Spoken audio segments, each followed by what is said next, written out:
Fools. Well, it is April, but I hope none of us are fools. Anyway, today's reading addresses that fact. Are we fools? So it's quatrain. Today is quatrain 50, and whereas yesterday in quatrain 49, it was the question of the checkerboard of life and the question of whether or not life is random and we're but players. Well, that theme of we being players is continued in another way, from another angle today. So let me read it, the quatrain first, and then Swami Kriyananda will sing it. Here we go. The ball no question makes of eyes or nose, but right or left as strikes, the player goes. And he that tossed thee down into the field, he knows about it all. He knows. He knows. Stanza 49. Stanza 50.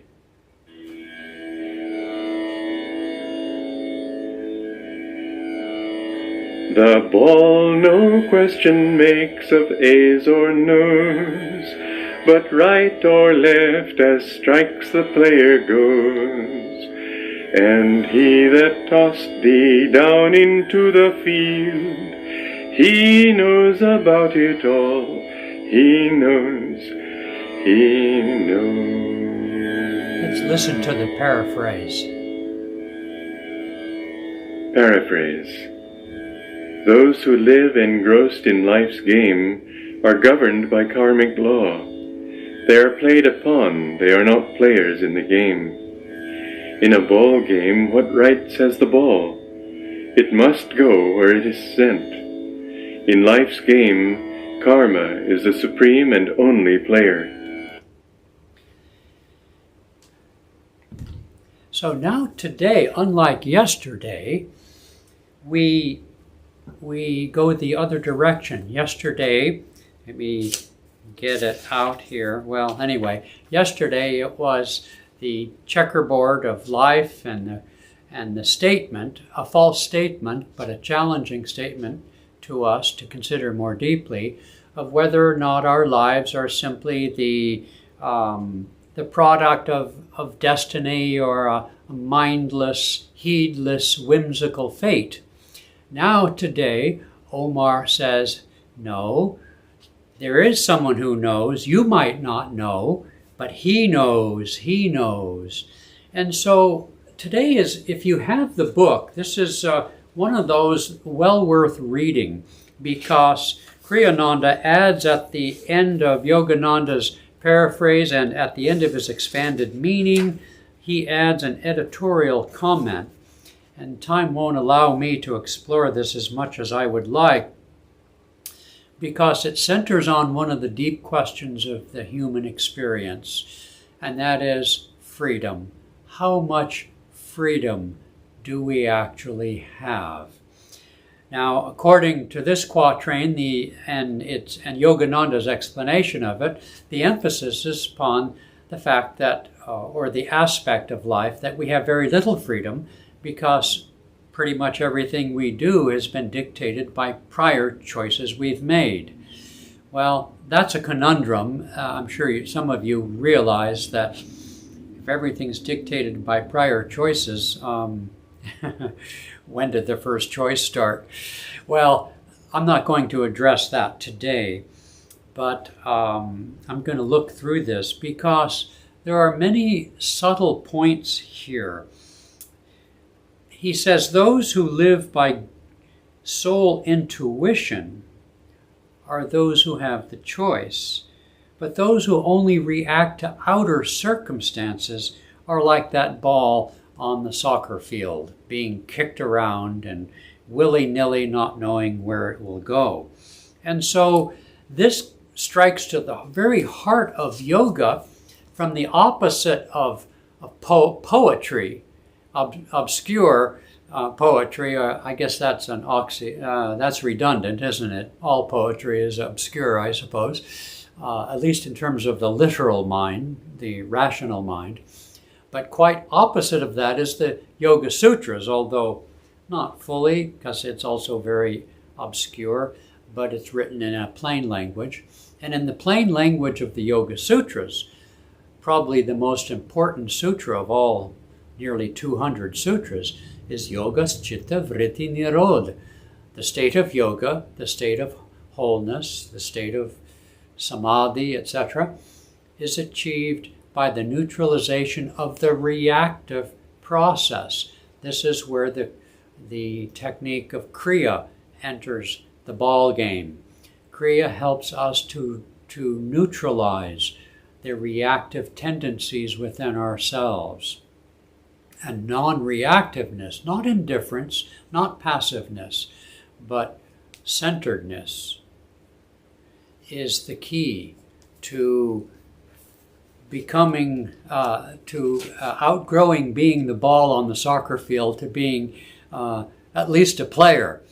Anyway, so Kriyananda asked the question that he says is not addressed in Yogananda's commentary on this quatrain, is the question, does God know when we will be free?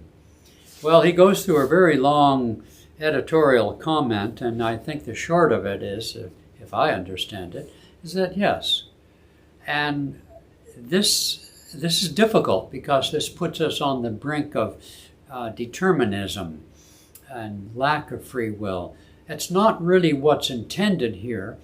That is more of a black and white view of human destiny. It is we who make the determination. God, looking above, watching the train go by, can see that it's going to collide with another train coming, but he doesn't cause the collision. So God, in his infinite wisdom, might know the time and place when we achieve final liberation, but it is we ourselves who are the determiner of that. We do have a choice.